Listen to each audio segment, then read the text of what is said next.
पुराने जमाने में किसी शहर में एक बुढ़िया रहती थी। उसका शौहर बहुत सी जमीन और जायदाद छोड़कर दुनिया से रुखसत हुआ। उस बुढ़िया का एक बेटा भी था जो तिजारत में खूब कमाता था।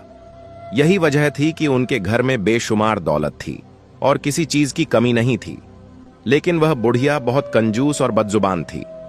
बिना किसी बात के वह आसमान सर पर उठा लेती और पूरा गांव उसकी आवाजें सुनता। हर किसी से झगड़ा करना उसका मामूल था। लेकिन बुढ़िया का बेटा बहुत समझदार, नेक और खुदा तर्श था। वह गरीबों, बेकसों और जरूरतमंदों की मदद करता। अक्सर वह अपनी मां को समझाता, है मेरी प्यारी मां, तुझे किस चीज की कमी है? घर में खुदा का दिया सब कुछ मौजूद है, फिर तू इतनी कंजूसी क्यों करती है? माल और दौलत जमा करके कोई भी अपने साथ नहीं ले जाता, लेकिन नेकी और अच्छे काम इंसान के साथ जाते हैं।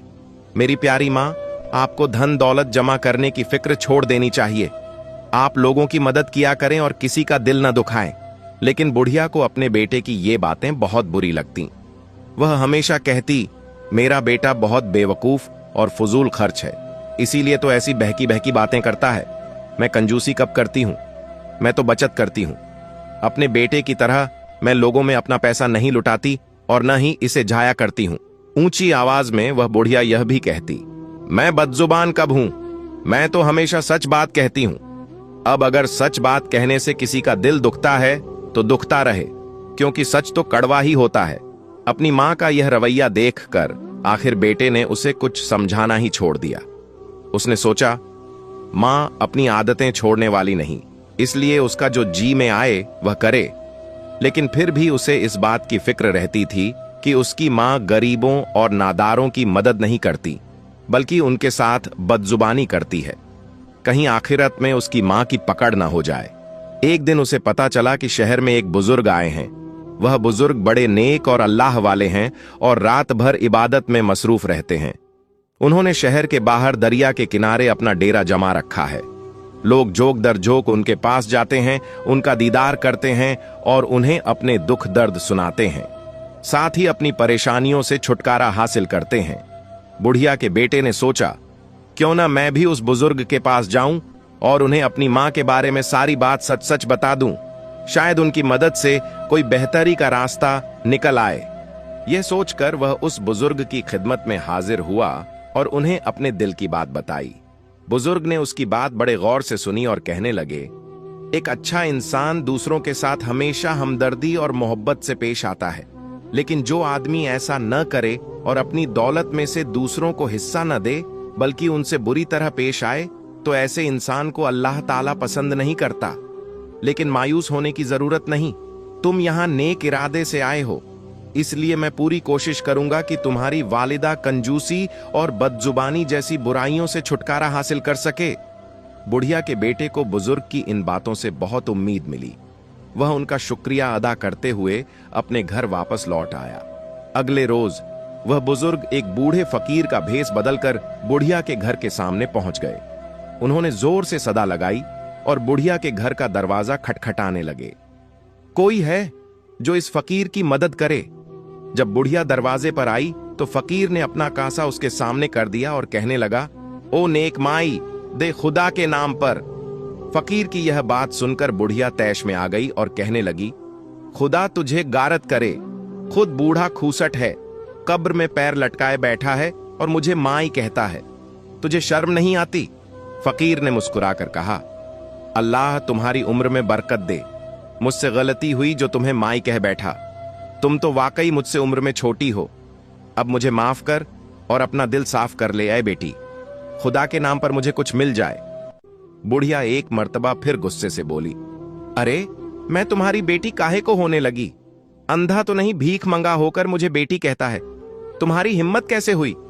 फकीर घबराया और कहने लगा, तुझ पर अल्लाह का करम हो, वाकई मुझसे फिर से गलती हुई जो तुम्हें बेटी कह बैठा। ऐ जन्नती औरत, खुदा के नाम पर मुझे कुछ खैरात दे दे।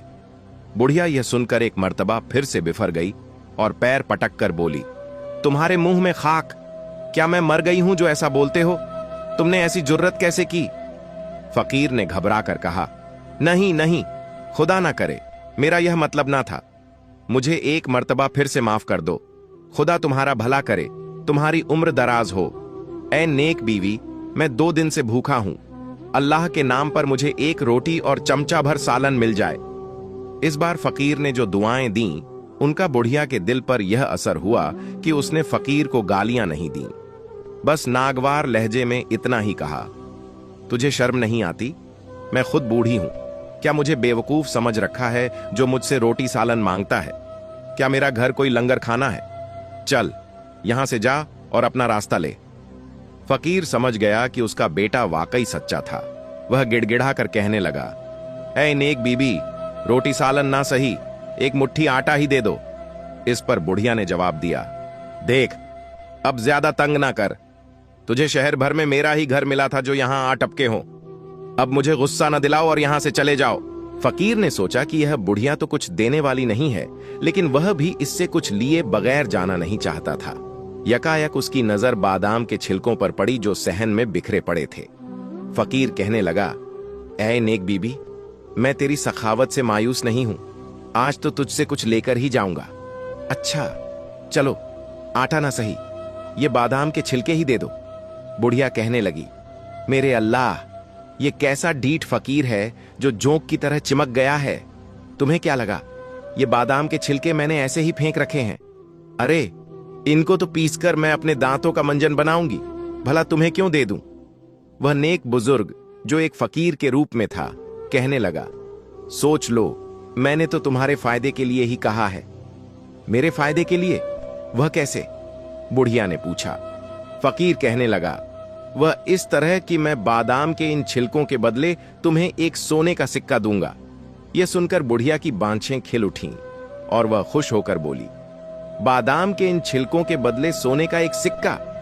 अच्छा ठीक है, तुम बादाम के ये छिलके रख लो और मुझे वह सोने का सिक्का दे दो। फकीर ने कहा, अभी नहीं, मैं तुम्हें सिक्का कल ला कर दूंगा। यह सुनकर बुढ़िया ने तंजी अंदाज में कहा, कल कहां से लाओगे? क्या रात को कहीं चोरी करोगे? यह सुनकर फकीर कहने लगा, तौबा तौबा, मैं चोरी क्यों करने लगा? बात यह है कि मैं हर रात कब्रिस्तान जाता हूं, वहां रात भर में एक कब्र के पास लेटा रहता हूं और सुबह न जाने कौन मेरे पास 5 सोने के सिक्के रख जाता है। कल मैं तुम्हें सोने का सिक्का लाकर दूंगा। अब ये बादाम के छिलके तो मुझे दे दो।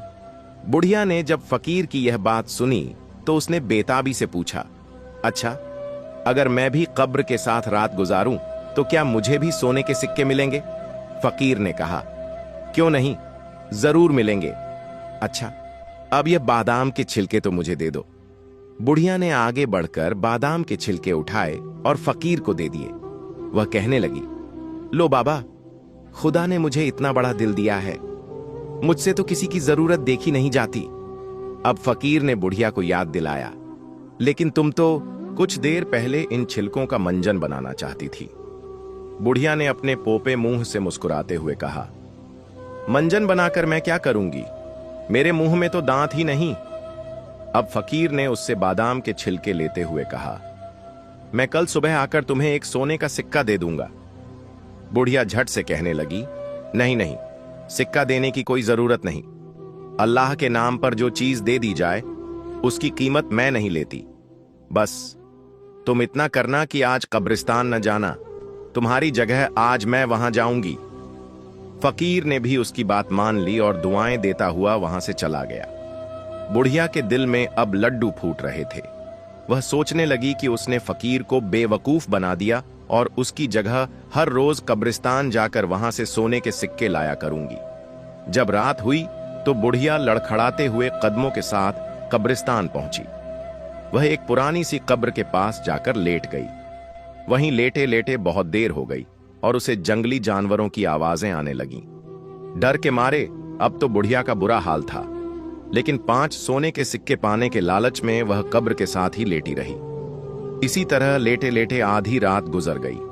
अब बुढ़िया को नींद आने लगी और वह वहीं सो गई। जब वह सो हो गई तो उसने एक ख्वाब देखा कि वह एक कब्र में पड़ी है। यकायक एक जोरदार आवाज आई जैसे बिजली कड़की हो और उसने ख्वाब में ही देखा कि कब्र का एक हिस्सा रोशन हो गया। उसी रोशनी में अचानक एक आदमी नमूद हुआ जिसकी आंखें लाल और चेहरा गुस्से से भरा था। ऐसा चेहरा जिसको देखकर खौफ आए। बुढ़िया यह मंजर देखकर खौफ से थर-थर कांपने लगी। वह आदमी उसकी तरफ बढ़ते हुए गर्जदार आवाज में बोला, तुमने कंजूसी और लालच के चक्कर में पड़कर कभी किसी के साथ भलाई या नेकी नहीं की। तुमने कभी किसी की मदद नहीं की, बल्कि तुम तो अपनी जुबान से लोगों के दिल दुखाती थी। इसके बदले अब तुम्हें हमेशा कब्र का अजाब सहना होगा। यह कहकर उस खौफनाक आदमी ने अपने कंधे से एक थैली उतारी और उसे उलटकर झटक दिया। उसमें से कई सांप और बिच्छू नीचे गिरे और रिंग हुए, बुढ़िया की तरफ बढ़ने लगे। अब तो बुढ़िया बहुत घबराई और खौफ के मारे चीखने चिल्लाने लगी। उस आदमी ने कहा, अगर तूने किसी के साथ भलाई की होती तो वह नेकी तेरे काम आती। ये कहने के बाद वह शख्स वहां से गायब हो गया। सांप और बिच्छू अब बुढ़िया के बहुत करीब आ चुके थे। बुढ़िया डर के मारे थर-थर कांपने और चिल्लाने लगी, खुदा के लिए कोई तो मुझे बचाओ। कब्र के रोशन हिस्से में से यकायक एक और शख्स सामने आया। वह दिखने में बहुत मासूम और हसीन था और उसके नूरानी चेहरे पर सफेद दाढ़ी थी। उस नूरानी चेहरे वाले ने बेहद मीठी आवाज में बुढ़िया से कहा, बड़ी बी, डरो नहीं, यह सांप और बिच्छू तुम्हारा कुछ नहीं बिगाड़ सकते। अपनी जिंदगी में तुमने सिर्फ एक ही नेकी की है, आज वही तुम्हारे काम आएगी। ये कहकर उसने अपने कंधे पर लटकी हुई थैली में हाथ डाला और उसमें से कोई चीज निकालकर बुढ़िया की तरफ फेंकी। अचानक वह बुढ़िया की नजरों से गायब हो गया। बुढ़िया ने देखा तो हैरान रह गई। ये तो वही बादाम के छिलके थे जो उसने अपने दरवाजे पर आए हुए फकीर को दिए थे। सांप और बिच्छू जैसे ही बुढ़िया को काटने लगे तो वह बादाम के छिलके उड़कर उनके मुंह पर आ गिरे। इस तरह खैरात में दिए हुए उन बादाम के छिलकों ने बुढ़िया को अजाब से बचा लिया। अचानक बुढ़िया की आंख खुल गई। वह थर-थर कांप रही थी और उसका जिस्म सर से पांव तक पसीने में डूबा हुआ था। बुढ़िया का बेटा अपनी मां को ढूंढते हुए कब्रिस्तान तक पहुंच गया। उसने देखा कि उसकी मां एक पुरानी कब्र के साथ पड़ी है। वह बहुत खौफजदा और कमजोर लग रही थी। उसका बेटा अपनी मां को इस हाल में देखकर रोने लगा। उसने अपनी मां को बाजुओं पर उठाया और घर वापस ले आया। इस वाकये के बाद बुढ़िया बिल्कुल बदल चुकी थी। उसने अपनी कंजूसी की आदत छोड़ दी और पहले जैसी लालची ना रही। कोई भी फकीर या जरूरतमंद उसके दरवाजे पर आता तो कभी खाली ना जाता। वो बुढ़िया जब तक जिंदा रही सबके साथ मोहब्बत और नरमी के साथ पेश आती रही। दोस्तों, उम्मीद है आपको आज की यह कहानी पसंद आई होगी। वीडियो को लाइक करें, कमेंट्स में अपनी राय का इजहार करें और हमारे चैनल रुस्तम वॉइस को सब्सक्राइब करें। शुक्रिया।